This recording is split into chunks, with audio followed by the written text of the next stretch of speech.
Yeah, really excited about being able to play here. Usually play over across the river, and we're able to work this out with some of our Mizzou alum and make this happen. Really great venue. Really shows our St. Louis contingent coming out and being able to be here to be supportive of us, especially all the kids. I think that was the coolest part of seeing all those kids out there and seeing all the people come that may not necessarily drive to Columbia to see us play. So for them to come out here and see us, it was really cool. Yeah, I was going to say you have like 10 players on the roster from the St. Louis area. How cool was it for them? Oh, without a doubt. I mean, that's, when I got the job in the opening, in my first press conference, I talked about the idea of wanting to get the state back and own the state back again. And so over the course of 3 years, we've really been able to kind of accumulate some of the better talent in the state. And like you said, a bunch of guys from the St. Louis area, even from the St. Peter, St. Charles area specifically, that have played in this stadium when they were younger. So it was really cool for them. And then, I guess in the first inning, what did you say to PJ when he was in the middle of that jam? Because it seemed like after he got into that, he really sort of settled down a lot of the issues he was having before that. I'll give you the PG version, which was basically, hey man, you have really, really good stuff. When you look at what it is from a metric standpoint, and the fastball's above average, the slider's above average, the split's above average. And PJ just gets caught up too many times worrying about the what ifs. So I basically told him, hey, pull yourself together, be aggressive. You've gotten yourself into a bases loaded situation. It is what it is. However you can manage it. But we need you to go and be aggressive right now. If you're going to get beat aggressively and stop getting beat passively. And I mean, what you saw was he's capable of that and more. And kind of what I said to him after his outing was, just think of how good the outing would have been if you weren't as bad as you were.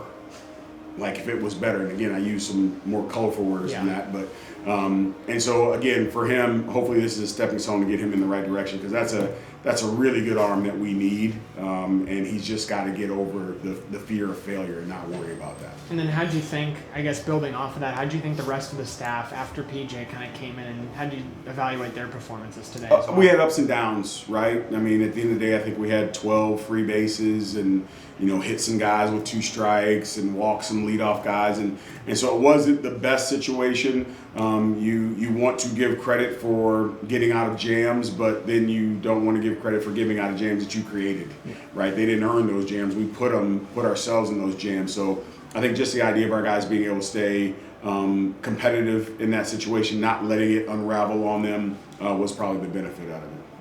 What did you think of Blaze Ward's two RBI double? The fact that he forgot how short the field was and it almost turned into an out. No, it was good. I mean, he's a young player, and as you guys have been around me now, we're in a youth movement, and he's one of those young guys that is the future of where we're going, and he is very comfortable in the box. He does not get overmatched. Very often there's been times where, he's just a freshman and it speeds up on him, and we talk to him about that, and then we give him a break, put him back out there, he gets his head right, and he goes after it the next day. So, he's a guy that he's only scratching the surface of what he can do. There's strength to be gained, there's speed to be gained, there's a lot of things, and you guys need to pay attention, because who he's going to be as a junior is going to be an outstanding player, but he's getting this experience right now as a freshman, and so next year it'll have that much more impact of how he goes about his business. And then you guys played against the former team of pitching coach Drew Dickinson. Was there any special feelings for that, or did he have any special words for the team about that? No, he's a competitor, but I know that, I did the same deal when I came here as an assistant, and it was our last year in Big 12, and we played Nebraska for the last time, right? And my former coach was the head coach at Nebraska. So I know what that means, but when it's play ball, it's competing. Before and after, it's different, but when it's play ball, it's competing in. So I think that's what he was in competitive mode. He wanted to win that ball game. But yes, it is his alma mater. Not only his alma mater, but he also coached there. So it's twofold for him. But yeah, at the end of the day, when it comes to competing, he doesn't care who he's competing against. If you're lining up against him, you're going to get beat. And then kind of offensively for you guys, what kind of stood out for you today, just kind of watching, obviously scoring the 5 runs, or what stood out for you, I guess, from how the offense performed overall? I think we missed too many opportunities at the end of the day. I'm not going to give back any wins, but we had opportunities to really, really break the game open, and we didn't take advantage of those.